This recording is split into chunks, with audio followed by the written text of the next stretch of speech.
You can't say that before we go live, King.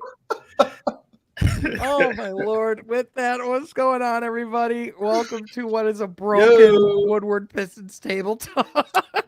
We are live. We are waiting on some people to join still, but for now, I am joined as always by first of all the co-host, the Godfather, the main man behind Woodward Pistons. It is Detroit Kool-Aid. Chuck, I did say 8:30 because that's normally when we start. I'm sorry. That's on me. It's on Kool-Aid. I'm gonna blame. I wasn't gonna blame him, but he took the blame. But I'll take that one, dog. I'll do that. It's the blame. I'll take it. But Chuck, thank you for being here. I appreciate it. But also joined by our newest Titan of Woodward Pistons socials, our guy Zarik Turner, my man Zarik. Zar, what's going on, brother? How you doing, man? What's up, man? How are you? I'm doing great. I'm doing good, man. Like I told you, man, I had you on From Half Court earlier this week. It was a ton of fun hanging out and chatting there. And now we get to hang out and have you back on Woodward Pistons Table Talk, and we get to hang out and talk more Pistons. So, dude, good time, man. It's just good to see you. And then of course, joined by another Titan, another legend, saved the best for last, my man. Everything mother King is in the building. King, it's good to see you, man. People last week were like, is King not part of this anymore? And to that we say, no, man. That's Cap macaroni and cheese, dude. Oh, listen, dog. It's a seat at the table for King every week. And he knows that. Y'all should know that by now too. But definitely, man. Look, I had to put the comment up there. King here, I'm here. That's what it is. He's a super OG, man. And you know what? I'm gonna start likening King to Isaiah Livers, man. Because you're OG, but you're not that old, man. Right. I'm really not, man. You've been doing this a long time. Yeah. No, yeah. I like to think of King as like Corey Joseph. You know, that solid anchor that know exactly what he's gonna bring. All right, you come out swinging. I see you come out swinging, son. All right. And just the only thing that comes to mind is electric. You know, that's when you think Corey Joseph and everything King, you just think I don't think that's the electric that everyone else thinks about. More like it's like sticking a fork in a plug socket. That's what that's like toaster in the bathtub electric. Bro, shout out Donovan Strong. Yo, we saw him down at the Monroe Street Midway. That was dope. He came out, supported the Woodward Sports event. And we're gonna be getting back down there too. We're gonna be doing a lot. Woodward Pistons, and we got some stuff, man. Can we talk about what was going on in those chats today? Hey, shout out to Jeff, Freddie, Woodward Pistons, from Half Court, Woodward Sports, everything. Jeff and Gentry, all that. Who else we got in here? Yeah, I mean, first of all, we got to talk about one big thing. Not only was this a big week because of the reveal of the teal, but this past Sunday was episode 1 of the Woodward Pistons show, which is big things. So if you missed that, be sure to go and check that out. We had a continuation of the Andre Drummond conversation from last week's table talk, but like in a different angle that was actually really good. I actually really liked, and I thought it was a really nice bow on last week's conversation. But also that we're going to be doing the Woodward Pistons show every week, and eventually someday coming soon to a studio near you. So big things. So, but with that, gentlemen, whole lot of news, whole lot of stuff Pistons wise to talk about. Before we get into that, though, I do want to say, Czar, congratulations on being part of Woodward, bro. We got to, for those that don't know, let's highlight who you. People got to know who you are if you're in Pistons Twitter. But if they don't know, what are you doing, and what brings you to Woodward Sports, my man? What are you doing on the team? So I've been on Twitter I've been on Pistons Twitter specifically for, I want to say 3 years now. So I'm not too much of a veteran, you know what I mean? I'm still technically. He's been longer than that, man. You established your presence in a short 3 years. Like, you're an OG. Like, you started in bro, you got the pass. You started in a dark era. Yeah, man. I started being on Pistons Twitter more like in the role I am now back in 2019. I remember the first video I ever really put out was it was when the Pistons had made the playoffs in that year, and I had put out like this like hype video or whatever that like chronicled everything from the Blake trade to like that very moment.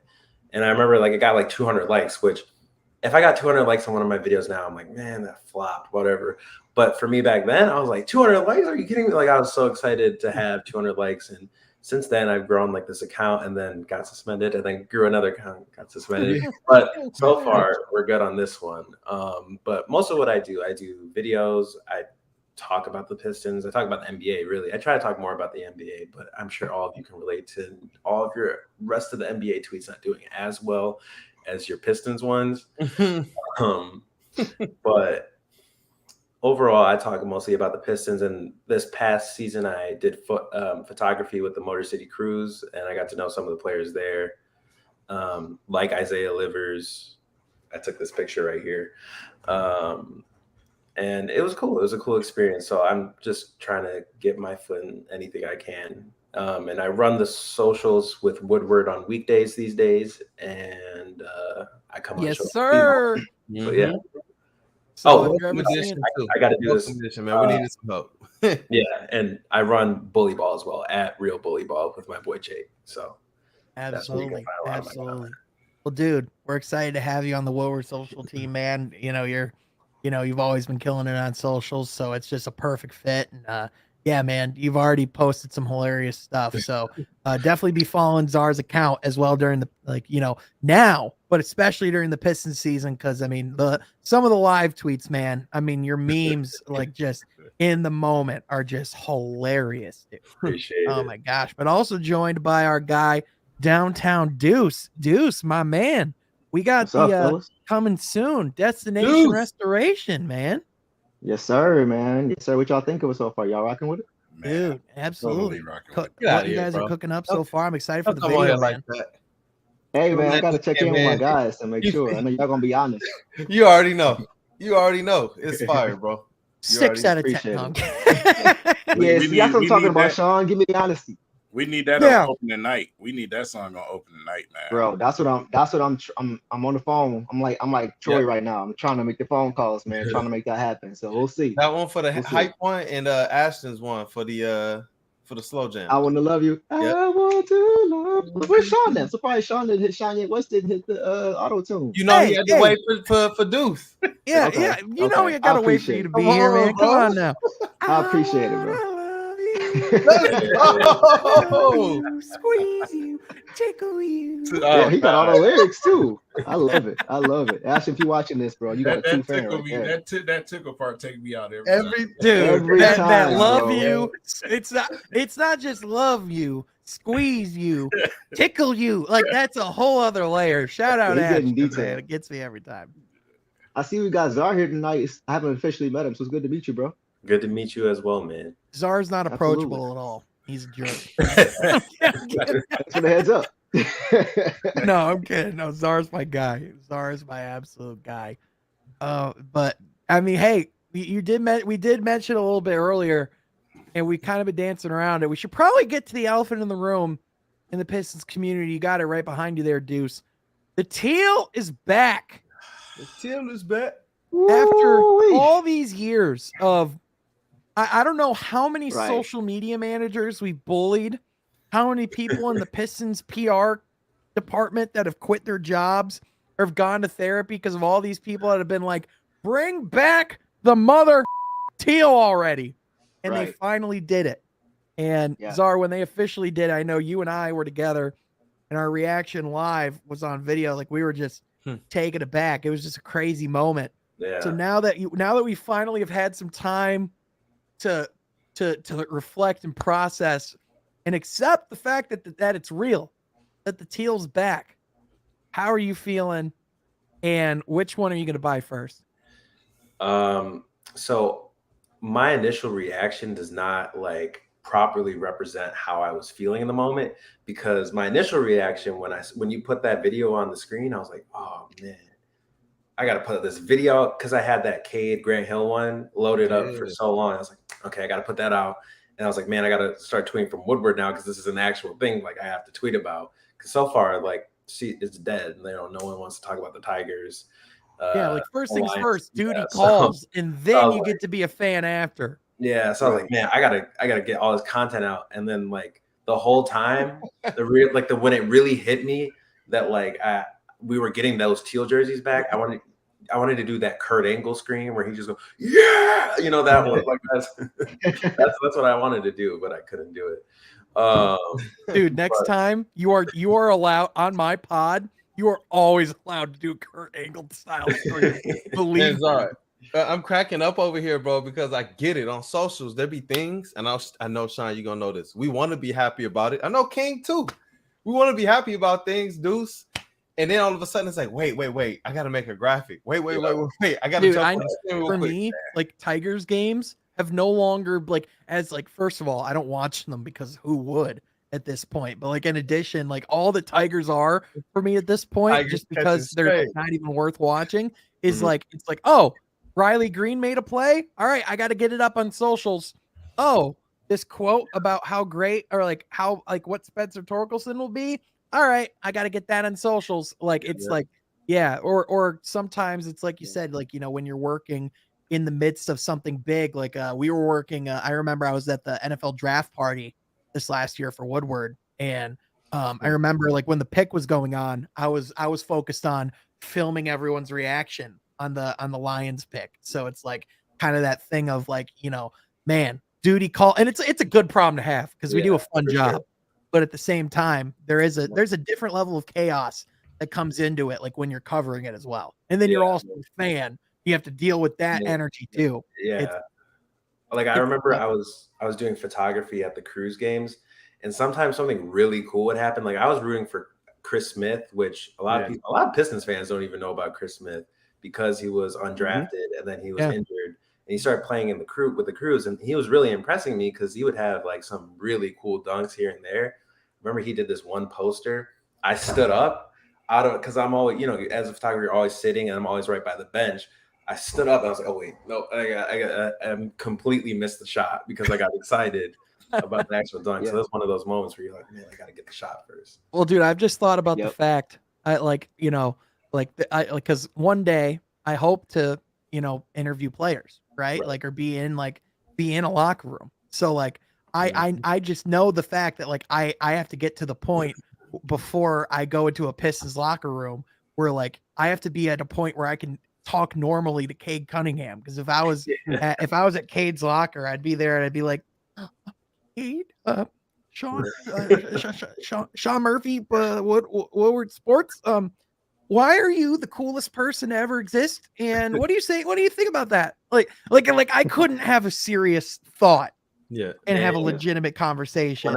When I met him at this game, I was like, I tried my best to keep it cool because I mean, this dude's like a year apart from me in age, so I should not be like nervous or anything. But I was like, I had to ask for his picture because like the minute he walked in, he gets swarmed by photographers, and then he was like, I didn't say anything first. He was like, hey, what up, though? I'm Cade. And I was like, okay, we're cool now. I was like, I got my moment. Just focus on taking a picture. But I mean, he's actually very approachable. Isaiah, nicest player I've ever met by far. Oh, I believe that. He just seems like that super high character, really friendly guy. I mean, they even talked about the story of him like talking to Dwayne Casey's son, like when he came in during the draft process. Like that's the type of stuff that it's like they talk about drafting the right people. I mean, with that, that's just who he is. But back to the teal King, my man. You are one of the elder statesmen of the Woodward Pistons Table Talk, and I know. Terry Foster warned me that he had an article coming out at some point making fun of us youngings for liking the teal. So I'm just waiting on that. But King, are you excited about the teal? Are you? I know I saw that you were getting your opening night outfit or your teal outfit ready, and you got it ready to go. So I'm taking that you're excited, man. Hey, listen, man. I'm a little bit older than everybody, just a little bit, but I had an opportunity to experience those teal years, and I get confused because I feel like fans think that was literally the worst time of the Pistons.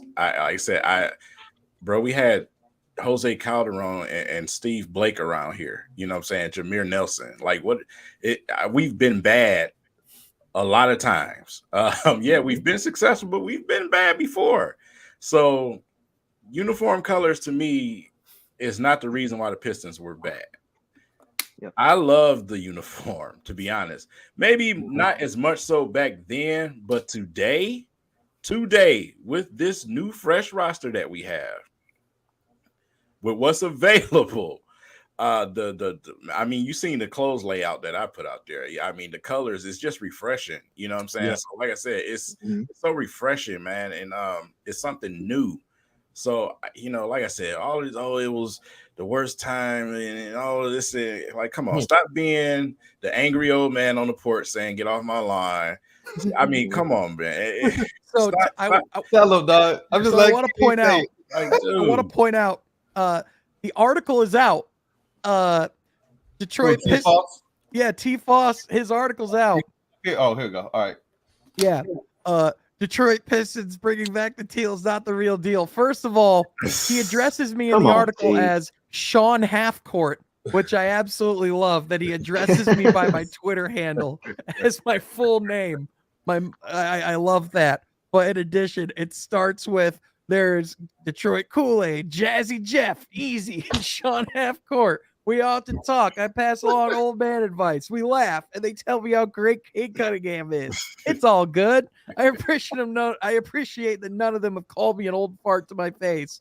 And then there's only one 4-letter word that draws us apart. Teal. I wish I saw this before we had him on the show. No. Oh my gosh. He went in. Oh, he went in, and he warned me this article was coming ahead of time, and I thought I was like, Terry, we got to have you on front half court. He's like, absolutely. But just so you know, I'm about to make fun of you for the teal take. I'm like, all right, I'm ready, Terry. And also the horse, man. That's another thing that I wanted to mention, the horse. Yeah. You know what I'm saying? I ain't got no problem with the basketball symbol, whatever. It's kind of boring, but I okay, it is what it is. But the horse, I love the horse. And then, like I said, our mascot is freaking Hooper. Like, come on, bro. Yeah. Right. I was gonna ask people, you know, if you didn't like the new teal jerseys, which did you like less, like the teal or the horse? And if you do like the jerseys, which ones do you like? What do you like better, the teal or the logo? You know, that because that's one thing I was talking about with Rod and Jeff, and I talked with a couple other people, and they're like, "Yo, I love the jerseys when they switched to the red, white, and blue." They were like, they feel like the teal reminds them of like the Charlotte Hornets. They were like, they don't even think it's a bad color. They were like, it's just not Pistons. So I'm like, I wonder like what other people feel as it relates to the logo in the red, white, and blue, or logo in like a little bit different scheme versus you know, maybe with that teal or whatever. So right. Well, we had that teal, red, white, blue for like one year. I think it was 03, 04. It was just the horse, but it was still the blue. Yeah. Well, maybe this can get us a step to where we can get a red, white, and blue jersey with the horse. Yeah. I saw some mock-ups, man. Did you guys see those mock-ups? Yeah. I saw you post it. It was fire. I like those. Was fire. Let me see if I can find those. Those are icy. Yeah, please do. Nice. And Sean, I guess somebody's in on what was going on in the group chat. I know Czar was in there too. You entering the drive, Czar? Man, okay. So Czar came into this chat acting like he was LeBron James, and that he had the decision to make, and that the championship in this tournament was hanging in the balance. I was like, I said, I didn't see my name on here. That's kind of interesting. Are you guys like ducking me or what's up? And then next thing I knew, I was recruited by every single show. And then, well, first of all, Czar, we had rights to you in proximity to Pistons Twitter. I've known you. I've probably known you longer than everyone else at Woodward, so I got friendship dibs as well. Yeah. So like we got double dibs over here. Let's go. That was a team, bro. I like that. Yeah, Lex on. And since you're part of Pistons Twitter, and since you're a Pistons commentator and coverage, you're also technically part of Woodward Pistons. So triple dip. So hey, we got a whole squad. We got two squads, man. Yeah. Listen, we could honestly an actual league, bro. We could have a starting three and a bench that would both win the tournament. Let's go. Yeah. Let's go. Yeah. But these are the you got mock-ups that we were talking about. This was Ooh. it's a concept that's been around for a while. I've seen a couple different versions of this mock-up, but I think it leads to a bigger point.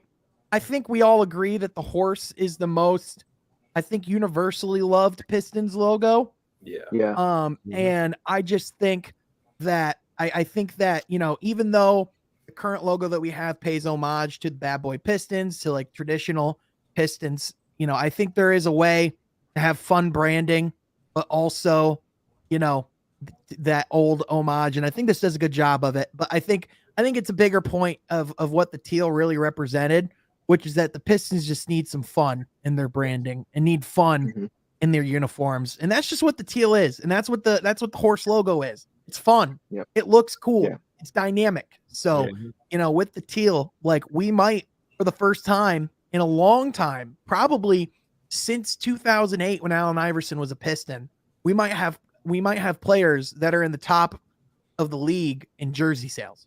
If Cade Cunningham has a great year too, that teal jersey is gonna fly off the shelves. Absolutely. Yeah. So other than Cade, who's gonna lead in jersey sales? Ivy. Teal ones. Ivy. Yeah, I've already seen a bunch of non-Pistons fans say, "Oh, I gotta get me an Ivy Pistons teal. I gotta get me an Ivy Pistons teal." So I feel like they could, once they see the money start coming in, they're gonna realize, okay, yeah, we can keep doing this. Like, and watch out. Might be more than 10 they're gonna games, embrace it. depending on how that out for pre-sale Durant. goes. yeah, Watch out for Durant too. I've been saying that. It's a Dorian. big Bro. place for Durant, man. Man. Yeah. Bro, I I've gotta been get talking a about Big him. one though. Sadiq Bey. Yeah, I'm not mad at I Sadiq. do. Hey, For sure. all I'm shout out saying, Carl. hey, that Kemba Walker teal jersey, dude. Yeah, that's gonna You know fly what? onto the racks and stay there. I'm gonna get this Charlotte one and this Detroit one just for the culture of it, though. I On will a do serious that. note, I would do that. I would. Has But anyone shout out Carl noticed- Collins. Go ahead, Czar. I am dead serious when I say this. I am going to do my best to get a Corey Joseph jersey. Oh my Really? god. You have to. You have. Oh man, you have to, bro. Just And because. unbelted on a king string. Straight But I up. do want to get back, Czar. You were saying something. What were you saying, my guy? on a more serious note, has anyone else noticed that we haven't made any of our signings or like free agent type moves official? Kevin Knox hasn't been made official yet. The Kemba Walker buyout hasn't been made official yet. Yeah. Is there something to that, or am I looking too deep into it? No, I think there could be something to it, in the sense that I think with the Knicks, I think part of it was, some of it was waiting until they could officially get the Jalen Brunson signing. But I mean, with the Pistons, you never know. Like, Troy Weaver is never truly done until the bell rings. And so I would imagine that he would at least look to make one more form of move, maybe like a minor move before the season starts. I don't know if he's going to make a big trade. I know the heavyweights have brought up the idea of being in the Jaylen Brown sweepstakes, but Kevin Durant's not on the. I mean, Jaylen Brown's not on the market for anyone but Kevin Durant. So Yeah. that's a non-starter. Yeah. But this is some. So go ahead, Kool-Aid. No, Deuce. Definitely, bro. I was just gonna say my thought is that, because we're one of the few teams who can still help to facilitate a 3-team trade. And so I think maybe Troy just kind of just keeping his phone near him to say, hey, you guys making any moves? Okay, not yet. Okay. Okay, you guys want to make a move? Okay, let's see what we can do now. Because we're still in position to be able to be involved, because we have cap flexibility to be able to be involved. And especially with all these these teams, these Russell Westbrook, all these talks of Russell Westbrook and things like that, Kevin Durant. I think he's just waiting to see what happens, waiting for a ball to possibly drop. And if it does, he has an option to make a move. That's just my thought. Can I say something that's absurd to me, by the way, real quick? All these people that are like, man, it's only, first of all, Ashton's tap in, our guy, what's up? Shout out. But you know what's really, oh yeah, hold on. I got to do that now that Ashton's here. We both up for it. I love you, squeeze you, tickle you. But anyway, all these people that are like, man, it's only a matter of time until Kyrie gets traded for Russell Westbrook. First of all, do y'all realize they want to actually keep Kevin Durant? So like this idea that like they would just go and trade for Russell Westbrook to Brooklyn do you really think that the way to keep Kevin Durant happy is by bringing Russell Westbrook Who wouldn't be happy with him? that, Sean? Who was worse? I'm just playing. Who's worse now than he was back then? Like, am I the only one that remembers that they had beef? Like, is that just me? But yeah, I know they kind of buried the hatchet, but I don't think they that tight. Yeah, I don't know if Kevin Durant would be thrilled if like, hey, we're trying to build a winner. Let's bring him in. You know what it'd be like? You're not wrong, Charles. You're absolutely not wrong. I'm sure my grandparents are really glad that they were like, hey, we want to help and invest in your endeavors. So I can do no like this, baby. We all 2 sound effects at one, the beef and Kanye West. I love it. You heard that? I love it, man. Video engineer supreme, everything going on over there. Oh, I love it. But and I could even make dumb samples. Like I have this one on deck for some reason. It's just like a sound I did earlier. I can't tell you why. What? Anyway, dude, I'm sorry, bro. I was trying to the Water Boy. Oh man, that just caught me off guard. Man. I know what's happening for a second. With that New York Knicks, with everything that they're trying to do right now, that was something we did bring up on the pod the other day, this Wednesday, and Rod did say, he was like, keep your antennas up on that. He doesn't believe that Troy Weaver is done, and I'm glad that we got the type of GM that's just like, you know what, I'm gonna continue to make sure that I reinforce what I continue to tell everybody. I'm going to make sure that I go into every single offseason, every single trade, every single potential this, that, and the other with all my bullets in the chamber. And I'm not going to leave them like loaded. I'm going to make sure every potential, anything that can happen, that I'm involved in it. And I love that he has the money this year to do something. Still a little bit of money. What is it, like 10, 11 million? But next year, what is it, like 60? Yeah. 60. And didn't we come into this year supposedly not having cap space or not a lot of it? And then all of a sudden he opens up all of this room, gets the draft picks, gets Jerami Grant out of here, which we're going to get to. And I don't know, man. I'm looking forward to next offseason already. And he's still not potentially done with this one. So I think it's kind of like the importance and contrasting. I mean, we talked about the Rudy Gobert trade quite a bit, but the reason why is because it's like, they have a 20-something-year-old number 1 overall pick. We have a guy who hasn't even been 21 yet. And, like, obviously I know Ashton and like, I know Cade, I know like the focus is playoffs this year, but like, I think that the big difference is like the Timberwolves, they're like, oh, you're not even 21 yet. We're going to go all in, push all of our future assets in the middle of the table, get Rudy Gobert. We need to start winning games right now. Whereas in Detroit with Troy Weaver, with the front office and everything that we're doing, we're taking the long route and getting guys that can organically grow alongside Cade and still have talent and still have assets down the road. And even if this nucleus that we currently have doesn't work, like even in like, let's say like, God forbid, like, I don't think this is the case, but like let's say Jaden Ivey for whatever reason doesn't work out. I think we're all pretty comfortable in the fact that Jaden Ivey is going to be a stud, but like for whatever reason, let's say he's not the guy that we expect him to be. Is it the end of the world? The thing about like where we're at is like we could recover from that. Yeah. Like as a franchise, like we have the assets and we have the ability. And part of that is because we have that stability in Cade. We have that stability in the guys that we already have. But in addition, we have the general manager that we know is going to at least get 1 to 2 prospects each and every offseason and make some moves that he's going to make his own luck. And ultimately, we're gonna. We gotta say like 2 to 4 prospects. You know what I mean? It's like I kept telling people, isn't even gonna be surprised if Troy Weaver comes away with not just 2 first-round draft picks, but 2 lottery picks. And I said that at the trade deadline as well with Jerami Grant. And the one thing that I keep struggling with is what exactly are the Pistons going to be? Because I actually do believe Cade Cunningham is that deal. We talked about this on the pod. The second half of the season or the All-Star break, and we talked about it kind of before we went live. The Pistons were 8-12. It's not world beater records, but they were 8-12 with Cade Cunningham after the All-Star break. If we want to throw that game in there before the All-Star break with Boston, where they looked real solid, then we could say 9-12. During that stretch, Cade Cunningham averaged 21.1 points, 6.5 assists, and 5.7 rebounds in 20 games, y'all. That's official. Like, I know we look at even his rookie stats overall, and we can see he led a lot of rookies in a lot of different things. But this 21, about 7 and 6, wasn't this what people were saying? Yeah, I think he can get there next season. He was there this season. Right. If he comes in at all with any type of reputable improvement, are we underestimating what the Pistons are able to do? Yeah, because this coming season with Cade, regardless of, or do they need somebody else to really step up? Yeah. Yeah. I was talking about. my bad. You can go ahead. No, you good. You good. Go ahead, man. All right. I was talking about this on the heavyweight show, and we were talking about expectations for the season and everything. And we had mentioned how Rod Beard had said he expects them to be like a 6 seed.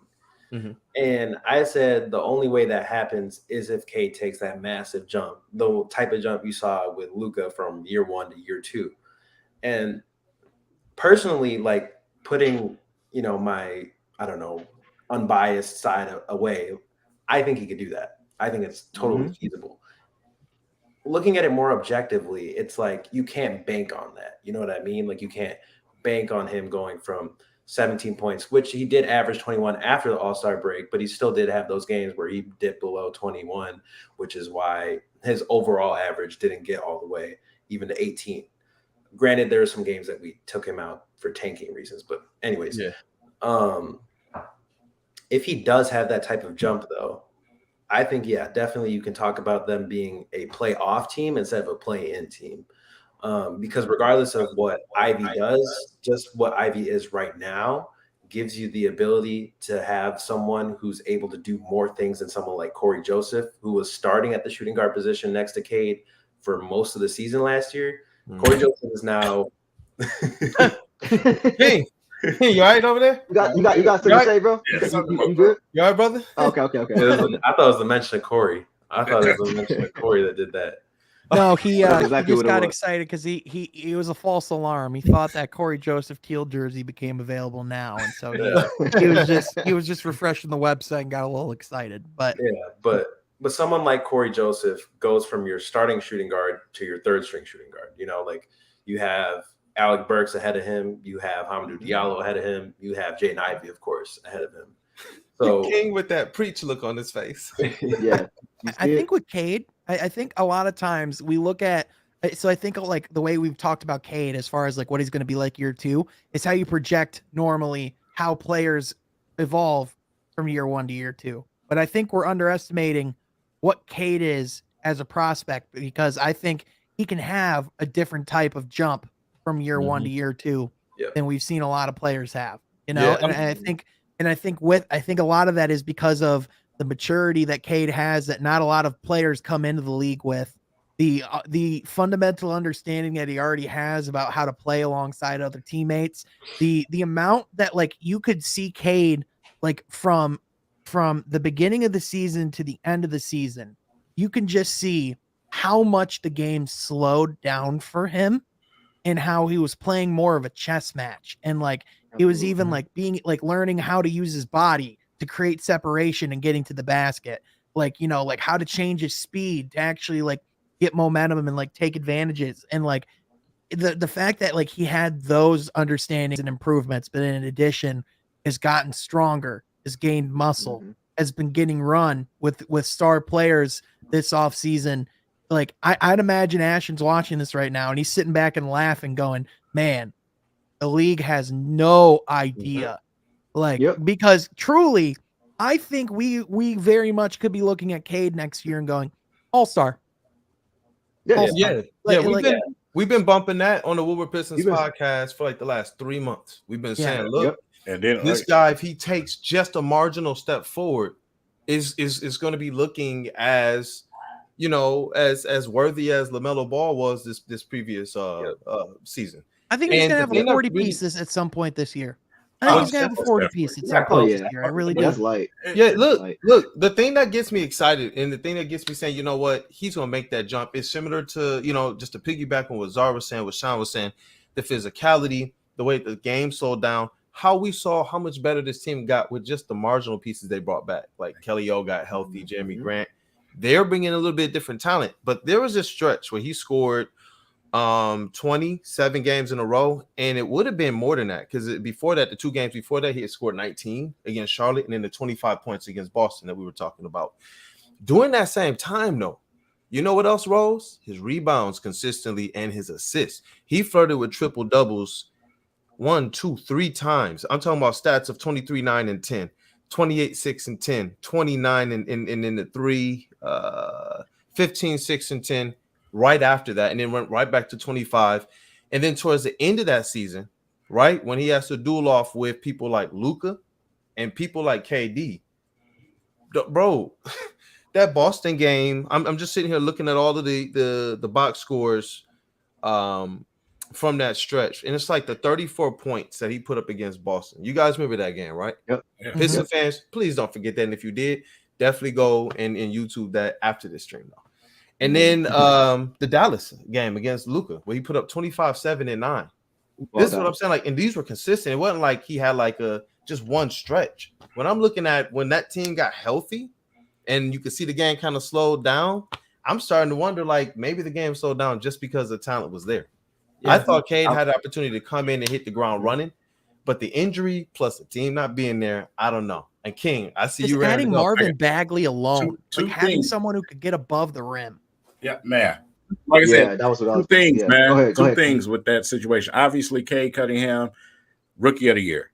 You know what I'm saying? Rookie of the year in all of our books, not just because he's a Piston, but he had to deal with a different type of adversity that those other guys did not have to deal with. His roster was in shambles last year. In shambles. I mean, it was literally a revolving door. This guy out, veterans out. I mean, the situation was crazy. Now you adding a Jaden Ivey, you adding Durant, you add There we go. More than one, by the way. Lob threats, plural. Yes, more than one. Right. They don't have to share Bagley anymore. Right there. There's no more quadruple teaming him no more. You can't just quadruple team him like they was doing in games. So that's the difference, you know what I'm saying? So in no way, shape, or form can anybody look me in my eyes and tell me that Cade's not going to take that significant jump. He has a much better situation this season.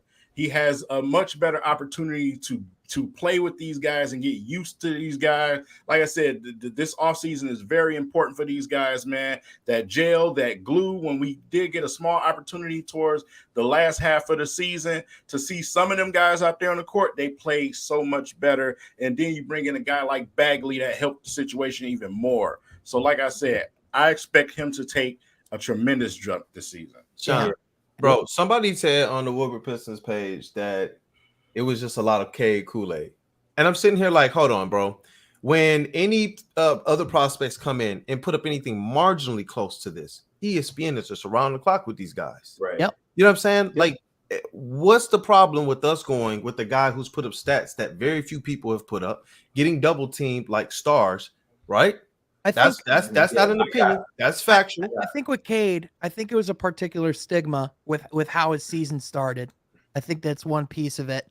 I think it was also by the time Cade started showing out, I think our record was where it was, and we were so out of the Eastern Conference standings that people weren't paying attention to us by that point. But I think in addition, I think just, I think that, obviously I think the Scotty Barnes run and everything that they were doing with Toronto and like winning games was happening at the same time. So I think it's just a lot of factors. But one thing I do want to say as well, and because Ashton, I do know you're watching, I'd love to have you on the Woodward Pistons show soon to talk about what you guys have been doing this summer, what you guys have been working on for this summer off-season program. So much so that Kool-Aid even left the stream. But Zar, you had your finger up, but you had something you wanted to say. Yeah, I got one last thing. I know Deuce hasn't gone yet, but with Cade, to me, and I feel like the overall consensus has been that he is a generational prospect. In such a stacked 2021 draft class, he was the consensus number one. When the Pistons got that number one pick, ESPN, Bleacher Report, NBA, everyone was talking about, okay, how's the Cade fit on the Pistons? There was no question, really. The only thing that came of like, oh, are they going to take someone else was the Woj reports of, oh, the Pistons are, they're going to look at everybody, but Cade Cunningham's only working out with the Pistons. It was a sure thing. To be a consensus number one in a draft class like that says volumes about the talent. And to go bucket for bucket multiple times with Kevin Durant, with Luka Doncic in your rookie year, to be the 18th most double team player in the entire NBA, not just 18th amongst rookies, 18th in the entire NBA in your rookie year, that is a generational prospect. And that's why the Pistons can afford to even miss on a draft prospect, is because they have that backup insurance, because they know they got a superstar in the making in Cade Cunningham. And I don't think it should be a hot take. It shouldn't be Kool-Aid or anything. Because if you look at someone like Zion, who everyone says is a generational prospect, year 1 to year 2, there was a huge jump. All-star year 2. Anthony Edwards, year 1 to year 2, that was a big jump. And Anthony Edwards, I think he's an underrated prospect, because there's questions about who's going number 1 in that draft. But even you look at LaMelo Ball, I wouldn't say he's a generational prospect, but the jump he made year 1 to year 2 was significant. The jump that Luka Doncic made year 1 to year 2, huge jump. And when you do things year 1 that only Michael Jordan's ever done, exactly, it's not overreacting. Exactly. That is like, when you talk about elite, that is the elite company of it's elite company. We're talking about not comparing him to the rookie records he broke. Not just that. We can compare him to how he was defended as a rookie, but like he was a star. We can talk about Cade Cunningham in the clutch time. He wasn't operating like a rookie. And that's what I love about it. Like, even in Czar's explanation, he was able to say what Cade Cunningham was up against the rest of the NBA, not just up against rookies.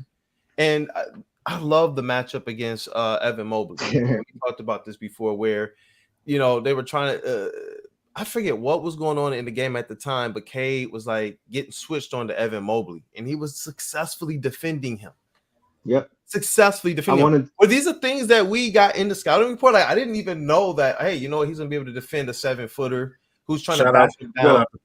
Shout out to Cannon. That's what I was going to say. You got to remember, he grew up getting bullied by Cannon in the post his whole life. Yes, sir. So he learned a lot about how to guard bigger guys, because that's what he had to go up against all the time. First, also, shout out to Carl for quoting the lyric from my song, Break the Wicked, said Michael J. Also excited to see you at games this year too, Ash. Yeah, by the way. Absolutely. But you know what though? Show up, people.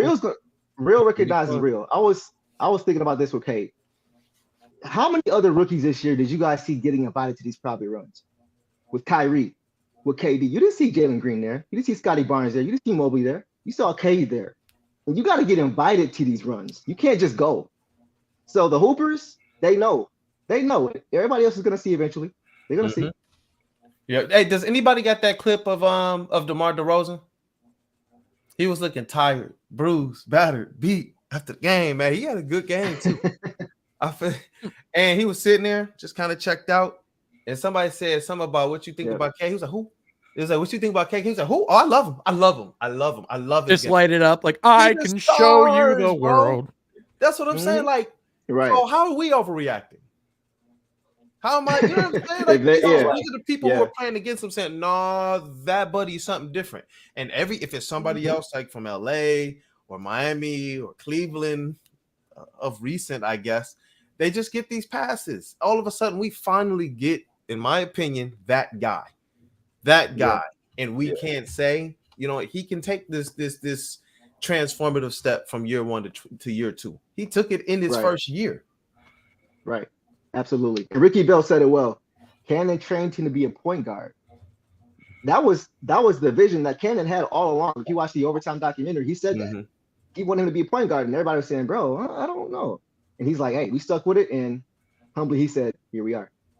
So he knew all along that he had the ability and the vision and the IQ to play at that position, and here we are. Hey, shout out Flagrant Elbow. Hey, I'm glad you were able to make it. One of the big supporters, consistent supporters. Make sure to tag us and everything. Yo, shout out to you, man. Thank you.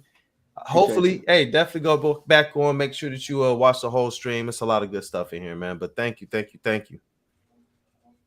Ash's Pro Run is Saturday. Yeah. They better be filming that music video afterwards. Get Kyrie dancing on that joint. I want to like just Kyrie to like doing that shuffle dance he did in that Cleveland practice gym. Yeah. You, squeeze you, tickle you, Cross you. cross you. Man. Oh my gosh. Yeah, and then and I think it's a great question. Oh, you go, Sean. My fault. I was just gonna say I think we could be looking at Cade's jump from year 1 to year 2 very similar and reminiscent to the Luka Doncic jump or the Ja Morant jump, where it's like, oh no, these guys are just stars now. Like I remember after like Ja Morant's rookie year saying, in a few years he'll be in the running for one of the best point guards in the league. Year 2, oh, he's like top 5 now. Right. Like, he's just there. So like I just think more and more we're seeing young guys, learn the game quicker. And I think you saw Cade learn the game at a very quick speed already. And again, you just add that physicality to it. You add all those other things. Man, they're asking what position is Cade Cunningham is. He plays the position of Cade Cunningham. Yeah. Dog. He plays dog. That's his position. Dog. I think ironically with Ivy this year, the same thing we were complaining about kind of with Mobley and with Scotty is because they're in those situations where it's kind of just tailor-made for them to succeed, even though they didn't have as good of years as Cade. I could see Ivy being the benefactor of a season like that in Detroit this year because he's got someone like Cade who's setting everything up for him. He's got that's true. He's got lob threats. He's got things that Cade didn't have last year. Sorry, man, Adam, you gotta come in and say this wild about me. Like, come on, man. Where did he come from? This guy just likes to jump in 45 minutes. He posts the same intro comment every time too. Always got to be about how I like it in the butt. Always got to be about me getting pegged. Like without fail. Death, taxes, and Adam saying I like getting pegged. Like that's really like on here.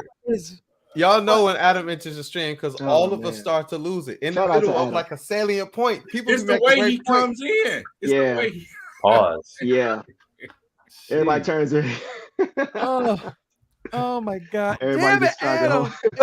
and then he had stuff like this. Oh my Lord. Wow. Welcome to the X-rated portion of the show. Yeah, we were doing good for a while.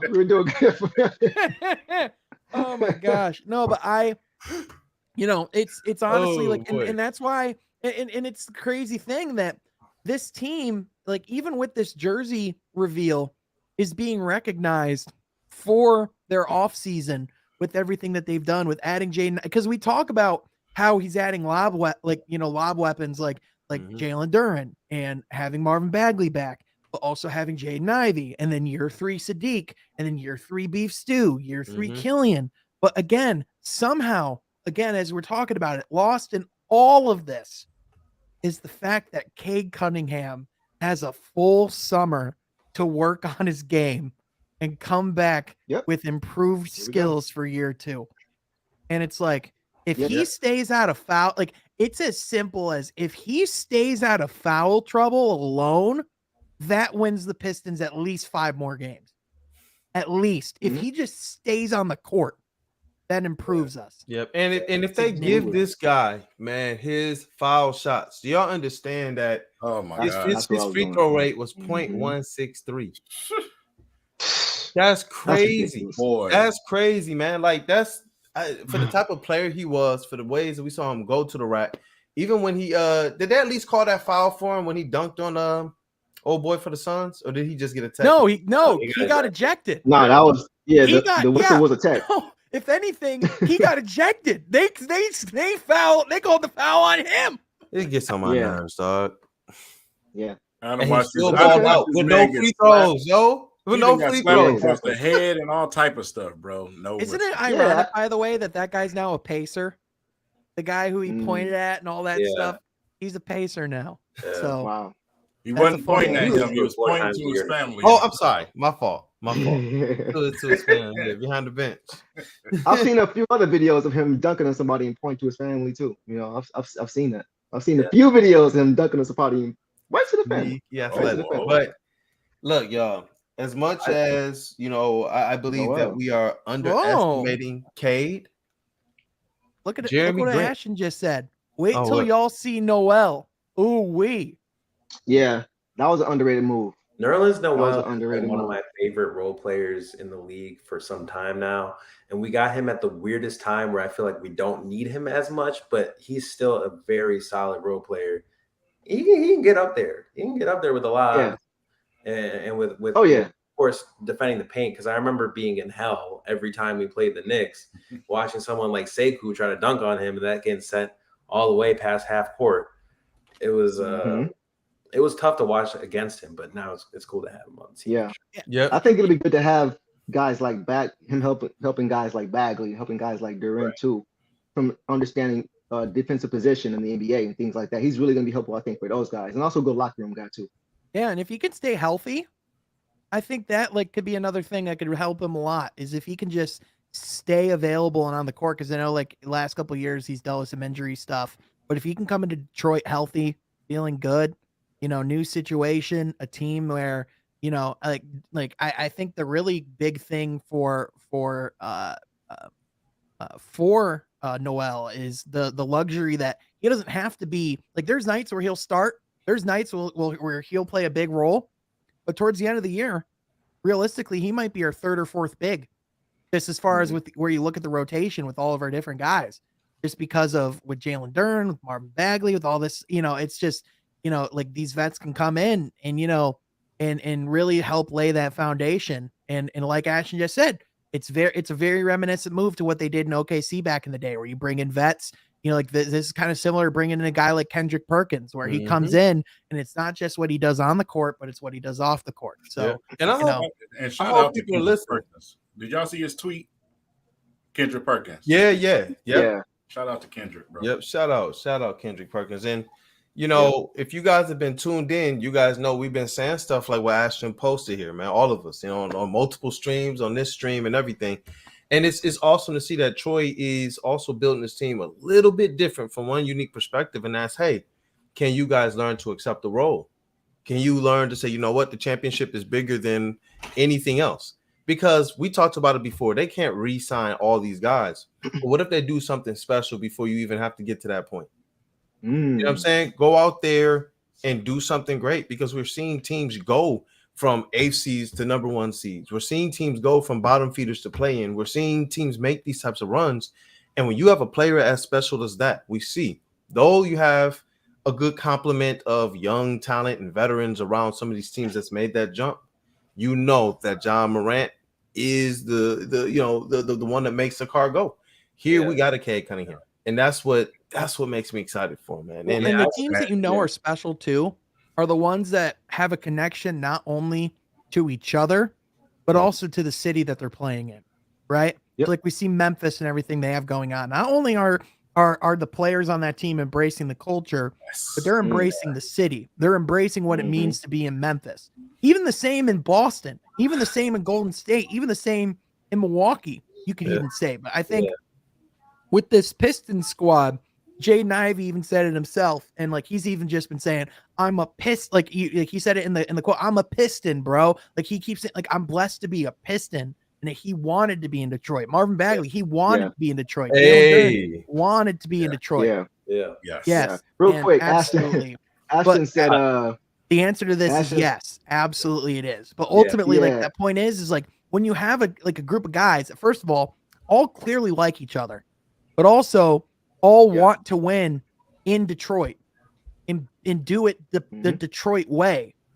I mean, that's the beginning of a championship culture. That's the beginning of special stuff, because that's what you need at the foundation of what you're building in the NBA. If you don't have that, you have nothing.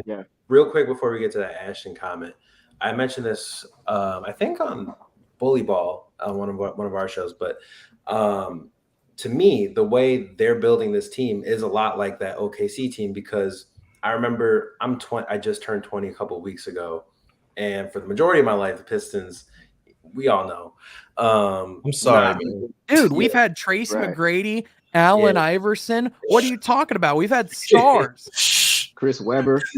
Yeah, but I was always the only one that cared about the Pistons. At school, I was the only one that ever cared about the. Zah, he knows to check the comments now. Don't read it, Zah. He gets it now. He gets it now. Hey man, I can't even see it. Don't read it, man. Yeah, just keep going. Just keep going. Wait, It's you're gonna throw you off. 20? The fuck? Yeah, that's the one. Oh, no, I know. Right. I know you know.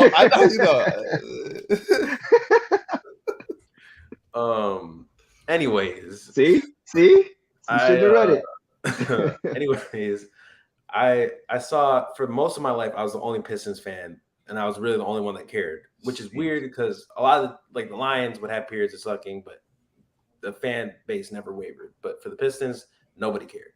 A lot of Pistons fans now were OKC fans back in the day. For like most of my life, they were all. I did not lie on my resume. You know good and well. Boy rolled up with the piece of paper that said "I'm 25" written in I crayon. did not lie. Right. It's like that birth certificate in bench warmers. I'm 10. Bro, we got a watch party that movie one day Yep. just because. Goodness gracious. But the point I was making was everybody loved that OKC team. They every kid I knew had the KDs. They wear Westbrook jerseys. They were all huge fans of that team. That team had like a big cultural impact, especially with the youth. And I could see this Pistons team being that version of the OKC Thunder for some kids who are fans of like the Kings or something, or like the Spurs. You ain't even got to wait on that situation, man, because I'm seeing so many other fan bases talking about the Pistons right now. So many other content creators talking about the Pistons, man. They are already falling in love with this team. Yeah. And once they start seeing those highlights of like a Cade to Ivy, lob or something, or like, once they see like how many. Good Lord. Adam's just gonna keep throwing. Man, Kool-Aid, you're just setting Czar up to fail. You're just putting it right up on the screen for him to see. Dude. Corey had the Buddy Hield effect, I guess. I didn't realize. Top 300. Top 300 is hilarious. No, let me say something real quick.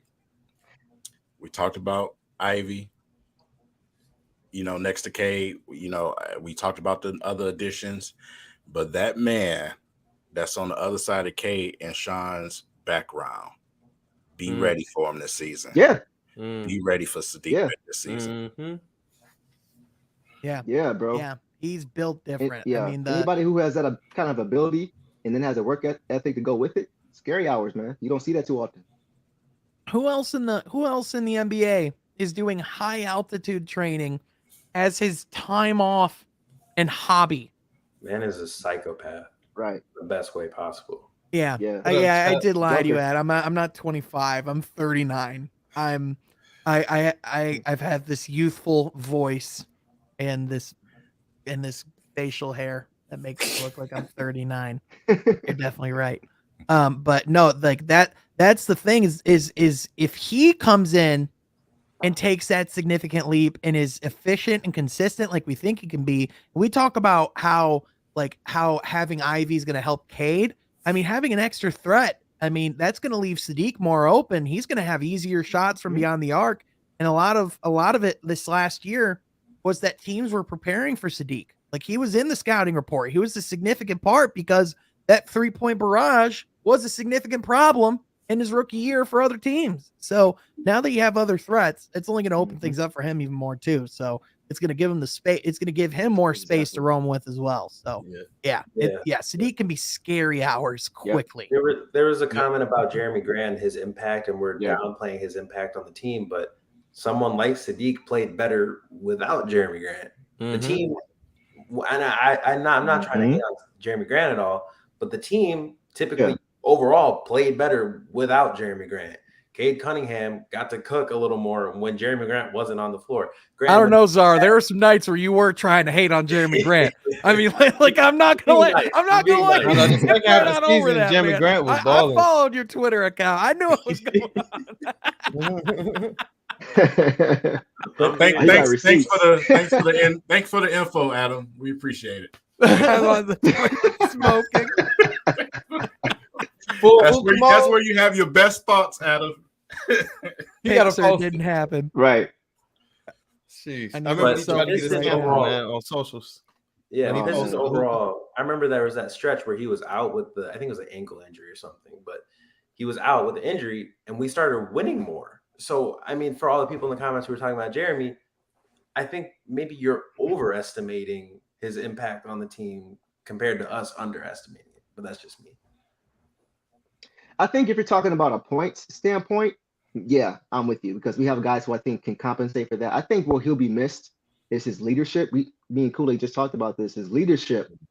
He's the one guy that has a lot of some playoff experience deep in the playoffs, most notably against the Lakers in the Western Conference Finals in 2020.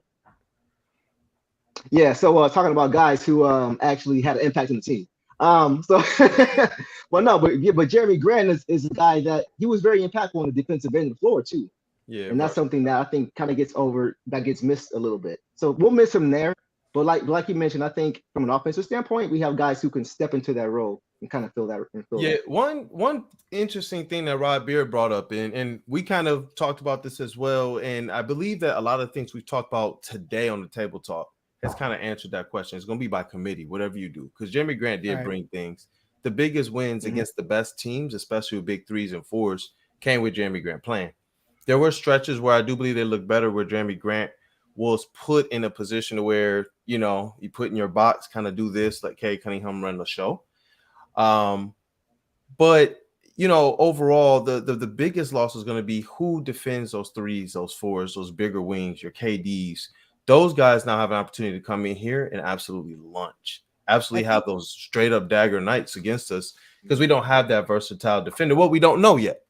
You know, we don't know yet. We're hoping that there is somebody who can come in and do that because by committee to guard those guys will mess up your entire defense. You cannot defend those guys by committee from the middle because then you're going to either take somebody off your perimeter defensively or you're going to take a big off the paint. And you can't do that, especially with young bigs. You need them to be able to be stationed on their side of the court, not necessarily being pulled out of position and then a lob dunk is going over their head. And so that was the one area of concern. We believed overall, they got what they need offensively, but similar to everybody else on here, defensively is where the biggest questions come up. But they got some dogs, man. Yeah, I think some of that. I think some of that could be remedied potentially by if that Isaiah Stewart, Jalen Duren front court that the Pistons are hoping works out is ultimately what they think it can be. Because if they can run that a lot of time, I think that fixes a lot of the defensive issues and concerns that kind of come with that. Because I think of the length and the switching and the versatility of that front court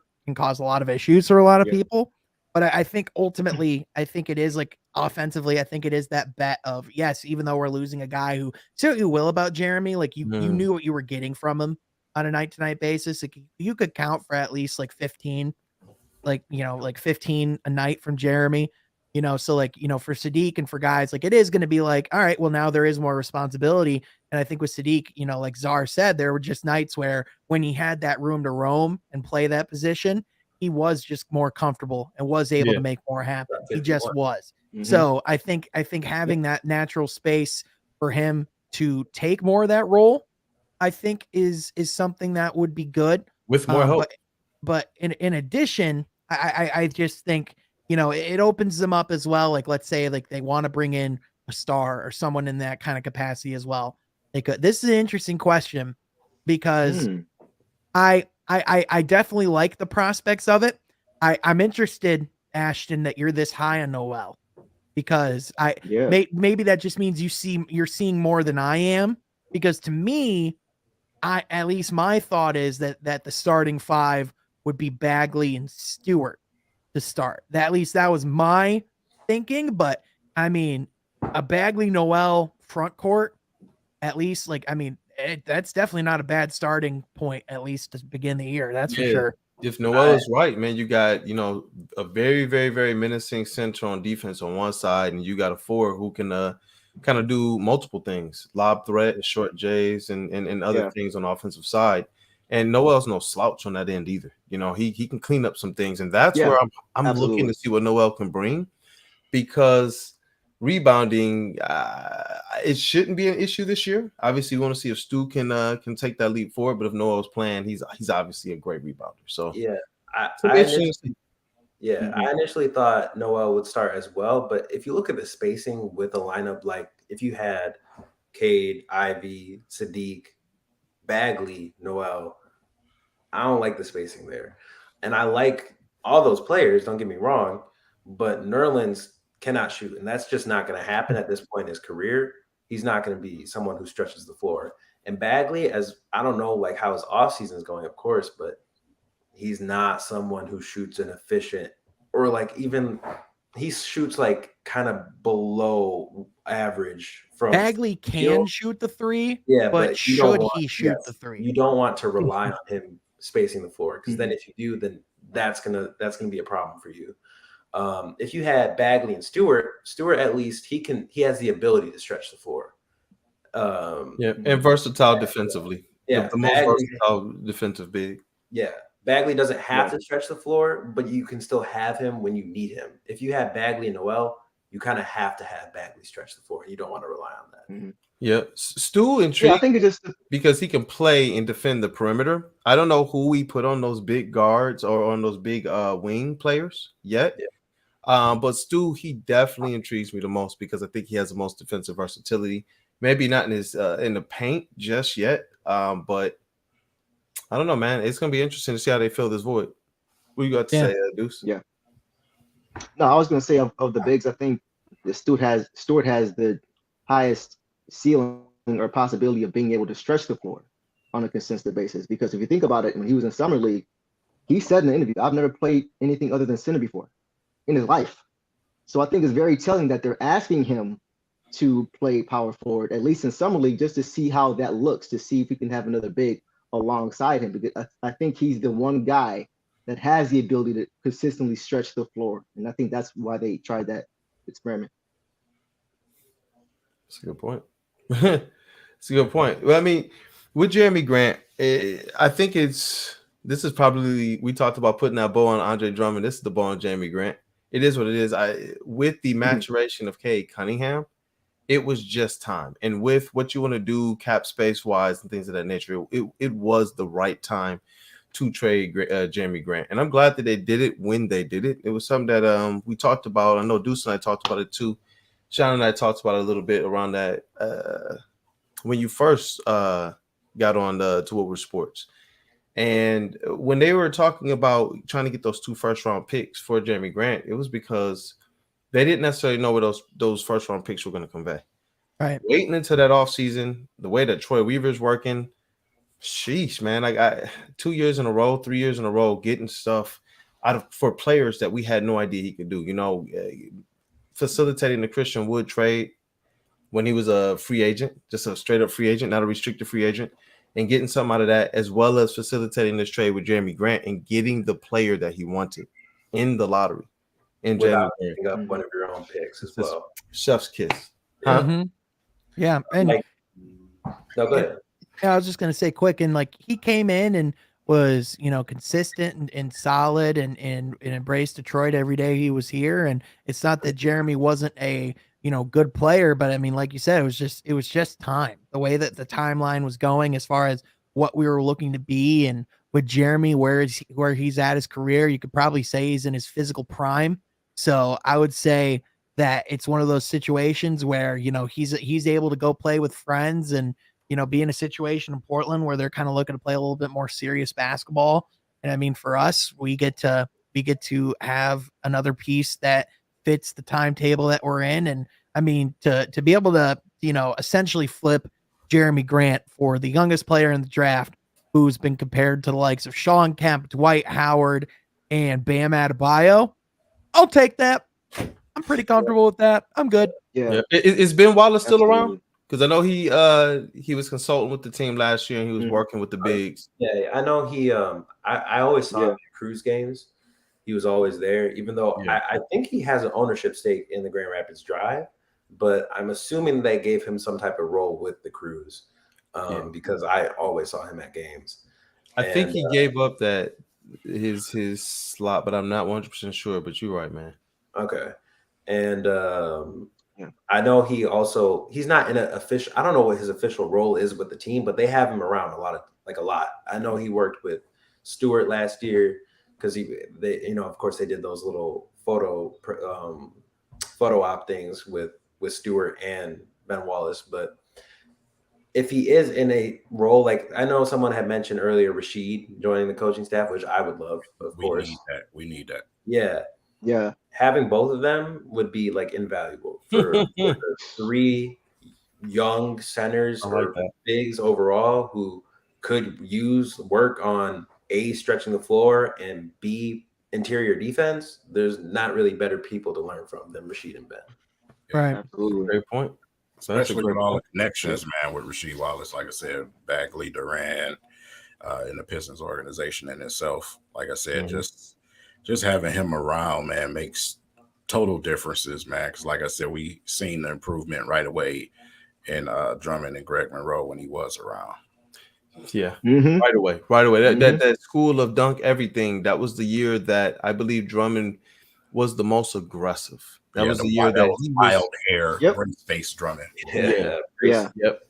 And I mean, that was the year he was even playing the passing lane. So vicious, man. Like I look forward to what Rasheed Wallace can do because Jalen Duren, obviously we keep saying he got that same type of coaching from Rasheed Wallace, and we see what that did in just one kind of dysfunctional year at Memphis, man. So it's like I hope just look there's any way to get Rasheed Wallace even over here just to work in training camp. Get him over here, man, because that type of stuff doesn't just infect the bigs, man. It's going to be all of those guys, man. We got a team full of dogs that when Rasheed Wallace walks into a gym, Ben Wallace walks into a gym, I don't think that they're just sitting over on the side saying, wow, look at Ben Wallace work with Isaiah. I think they're going and picking his brain too. I'm hoping someone like a Cade is talking like, hey, you know what? When I'm driving to the left or to the right, what should I be thinking about as it relates to the help side defender? Like, I'm hoping that they're picking these guys' brains so that they can get better. And based on what we know about these guys, we know they're doing that. How many pictures of Cade do we see when he got drafted by the Pistons of him with the legends, man? Especially the Hall of Fame thing. Right. Ben Wallace's Hall of Fame. Yep. Like, I love that type of stuff. Man. Yep. Definitely do. Yeah, man. But Jerami Grant, absolutely, that's going to be definitely. I think that they're going to handle that. It does concern me a little bit who's going to guard those bigger players, but I think the overall team defense and the scheme is going to have to obviously change. But I think they're more fast, more athletic, taller, length, dog. Yeah. Like they're going to be a team to look out for, man. Yeah. Really are. And Cade, y'all are underestimating if you don't think that this guy's going to take that next step next year.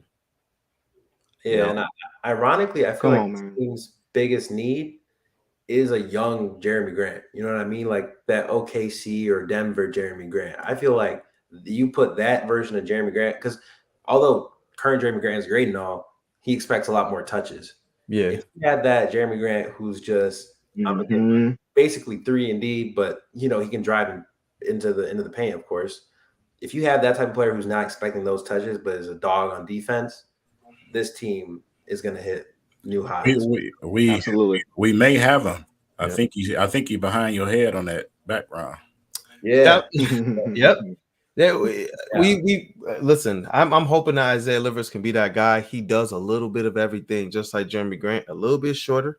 Yeah. But that's the guy that, like how we say Sadiq Bey is that X factor. I think Isaiah Livers is also another one of those guys who I don't think we would be surprised if he came in here, was a consistent 3-point shooter, was playing some scrappy defense, was playmaking. Livers is already bigging up the team. He's already going and making sure, hey, Ivy's a great talent, yada yada yada, getting that all out there into the press. Livers is somebody we should be excited about. Yeah, I do, or at least looking forward to see, hey, what's he gonna be? Him and I said, Sadiq Bey. Those are the two players that I believe are kind of these caterpillars. Yeah. And the most exciting thing is not what they were, but we don't know what they're going to be. Like, what if Sadiq Bey actually adds ball handling? We saw he got slimmer, What if they actually allow him to play the pick and roll game? Like those things, you know, and and that's the exciting thing is that we're adding multiple guys like that in off season of imagine what he can be, imagine where his game can go. And that's the thing is we have a multitude. Like before we had maybe an Isaiah Livers or maybe a Sadiq Bey type prospect. And like, that was kind of about it. But now we have a multitude of guys who can be really good right now, but also in the future be prominent pieces on a title team. Yeah. Hey, here's my. Oh yeah, goes on. Okay. I was told actually earlier today. I was told I didn't talk enough about Isaiah Livers so far in my Woodward appearances. So I'm going to take the second to do that because box. Let's go. Because Isaiah Livers, outside of Cade, outside of Sadiq, and outside of Ivy, is my favorite Piston. And I remember I watched him at Michigan because I go to state, but my family's all Michigan basketball fans. So I watch a lot of Isaiah Livers. I watch a lot of Jordan Poole. So I was already fans of them, but Isaiah Livers, I always was like, he's always like that glue guy. You know what I mean? But I wasn't paying as close attention until I went to the Motor City Cruise this year. And the very first game I saw him in, the first thing that stood out to me wasn't the fact that like he's a sniper. It was the fact that he was a dog on defense. That was the very first thing that caught my eye. And of course, as a photographer, you know, you got to focus on capturing the shots or whatever, but you still have moments to watch the game as it is. And I remember I just watched his footwork on defense, and compared to everybody else on the court, both teams, it was the G League Ignite they were playing. Both teams, no one was coming close to him on defense. Yeah, go ahead. No, I'm gonna let you finish. Summer League, it was one player that was flying around slapping people's shots out of bounds. Yep. His name Yes. Yep. That's what I was gonna say. Yep. And he was doing that in the G League, and I was like, man, shout out. I knew in that moment. Yep, I knew in that moment. I was like, I'm not gonna be able to take pictures of him for much longer, because this is the exact type of player we need on the Pistons. Like he was not three. He was a dog on defense. I was like, man, why is he here right now? Like I know he's rehabbing and all. Why is he here right now? Because he was so much better than even like the prospects like a Marjon Beauchamp who he was playing. Or like he looked better than I saw Scoot Henderson that day. I saw Jaden Hardy that day. He was looking better than all of them. Of course, he's older, but it just shows how ready he is for this moment. I feel like now that he's going to have more of an enhanced role this year and he's going to have more time, it's going to show. Because to me, you have your Marcus Smarts on the Boston Celtics, and you got like your Dorian Finney-Smith on the Mavericks. He's that type of player to me. He's going to be the glue of this team. That's it. Go ahead. We gotta. Yeah, I agree with you, bro. I agree. Go ahead. I thought Rasheed.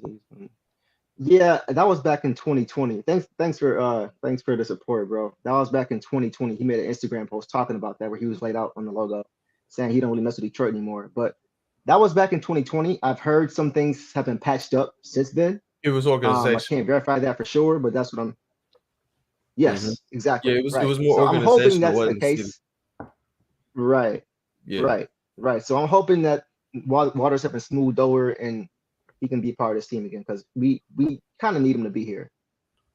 I think it has been, because he was referring, I think, to the front office in the way that the culture was doing things. He said they don't do things the right way in there. And that's when Tom Gores went. And I think that's, oh my goodness, I forget who was the coaches at that time, but that kind of started the beginning of this new era.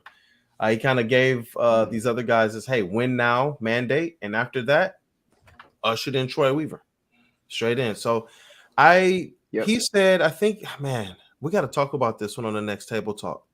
Well, I'm going to save that for the next table talk, because there were some interesting quotes there, and it is different. I'm hoping that there's something they can do with bringing Rasheed Wallace back, because he's an integral part of this organization, period. And I don't like when our teams are at odds with our championship players. Shoot, man, Red Wings, please put Fedorov's jersey in the rafters, bro, from a black man, please. Right. Like straight up. Like it doesn't make any sense. So people like that, honor your legends, man. Honor the people that brought you championships. Straight up. Can we close on something weird that I just learned that I need to bring into the light, because this is the most bizarre thing I've seen today? It was good, brother. Let me bring this up. Apparently, Dwight Howard was at the WWE SummerSlam tryouts today, because if you don't know, like at major pay-per-views, they'll do like tryouts for like up and coming wrestlers. And apparently, Dwight Howard was at tryouts and said that if he does not get picked up by an NBA team, that he is prepared to move to Orlando for the purpose of starting his career with the WWE. So, Dwight Howard might be a professional wrestler. Apparently, he wants to be a professional wrestler. What in the heck? Hell yes. Isn't that awesome? What a reality we live in, dude. 2022 is a special I know Czar's pumped for that. Yeah, man. I know Big he's wrestling fan, right? Yeah, I'm a huge wrestling fan. Same here, man. Dwight Howard, I mean, like, if he wanted to, they would throw him the bag immediately. Like, there would not be any. They just signed Logan Paul. You know what I mean? Like, they'll sign him for sure. But I would like to see that. Me personally, I would like to see it, because I feel like Shaq had his thing where he did pro wrestling. Dennis Rodman did his thing. I mean, if he doesn't get a contract, it would be a cool thing to see. I love Dwight. So I feel like he's got the charisma for it. I feel like he could definitely go in there and do some damage and have some fun. I mean, that's just can his back handle it though? Yeah, that's a good point. Taking them bumps. Yeah, that's a good point. I mean, yeah. Hey, we don't know if he'll be up to the par of former Piston Hall of Famer and WWE Hall of Famer Dennis Rodman. We don't know if he'll be on that par, but man, Dwight Howard in the I just saw that cross my timeline. I was like, what better way to end the table talk than this bizarre story? Because that's just insane to me. Sheesh. Well, look, man, I think we covered everything. Got the rock out with the homies, with the bros, with the fam. Hey, Czar's first time on the table talk. Yes, sir. Definitely, man. Look, we got Downtown Deuce here. Stay tuned to what him, Carl Collins, Woodward Pistons, and everybody's cooking up. Hey, look, y'all got to understand, we got tracks, man. Juice and Deuce is coming. But Sean Murphy. Juice and Deuce. Look, y'all understand? Nah, Sean. Yes, sir. They don't understand, brother. They don't understand, man. We got things cooking up, man. Seriously, Woodward Pistons is coming, and what we have coming up this fall. I mean, seriously, man, things are going to be happening quickly. So be sure you're tuning in and staying in tune with the Woodward Pistons channel. Be sure that you're tuning in and be ready for the next episode of the Woodward Pistons show, because that is coming. That's a big thing. But also be sure that you're following all of these people here and everything that they're doing content wise with my guy, Everything King. This guy King was out here at Lions training camp. He was leaning forward. This man looked, he was sweating just from watching. I know the content that he's going to have prepared is going to be immaculate. It's going to be incredible. But in addition, Destination Restoration, we got our guy Downtown Deuce, man. Seriously, be ready for Destination Restoration. Not only the video, not only the song, but also the Woodward Pistons mixtape that's eventually going to be dropping. It's going to be fire. But also, like you said, man, Czar, be sure to be following everything this guy's doing. Be sure to be following Bully Ball and also him, just his personal Twitter as well. This guy is seriously the dude. I'm super pumped he's here. And also, best for last, the godfather of Woodward Pistons, our guy Kool-Aid. Hey. Shout out and all the love to him. Be sure you're following Kool-Aid and everything that he's doing as well, because he's always got something cooking up on the back burner. Always. Hey, we got some stuff. Right. Hey, listen. Stay tuned for the 3-on-3 tournament, Woodward Sports. I'm gonna see if there's some way we can get some of our everybody else in there. And Czar, bro, you gonna accept the invitation, man? What are you? You gonna be part of the Table Talk crew? Yeah, for sure. Hey, knock it in. Yes, sir. We established earlier. I had triple dibs, so Adam can say whatever he wants, but I had triple dibs. And King, bro, plug your Lion stuff. Plug your stuff, bro. Please. All right.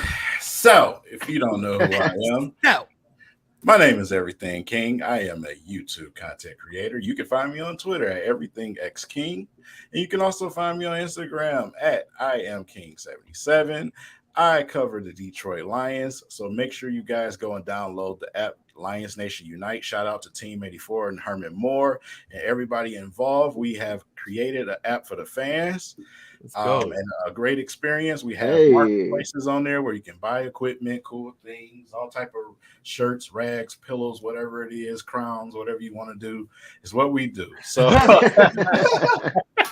on deck though.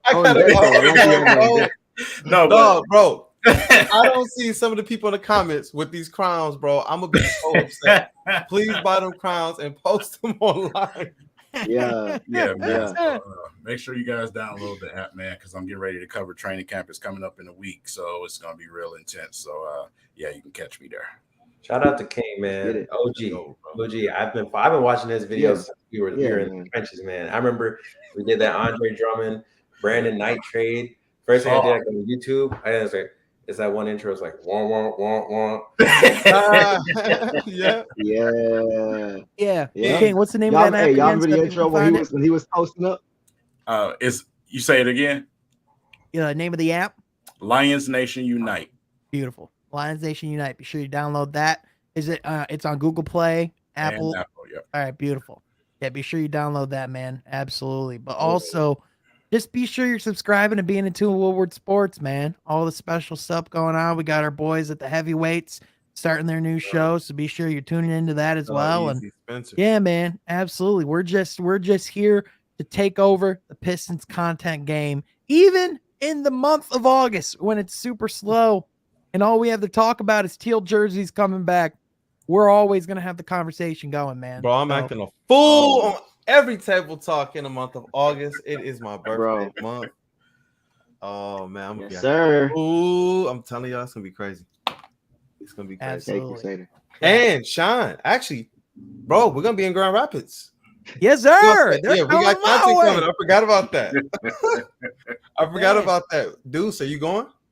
King, I'm gonna shoot you some information. Everybody else, man. We're trying to get over to Sean's side of the world, man. Yeah. Hey, I might be in Detroit soon enough, man. I'm hoping the Get Sean to Detroit fund is a real thing. So let's get stay it, man. tuned on that front. Yeah. But you take us out, Sean, yeah, absolutely. Well, I want to. Oh yeah, well, Sean, Hey, I mean, in all seriousness, we want to thank y'all so much for tuning in. This is Woodward Pistons Table Talk, and we'll catch you guys next time. Be sure you're subscribed and locked in to Woodward Pistons. Hey, have a good night, everybody.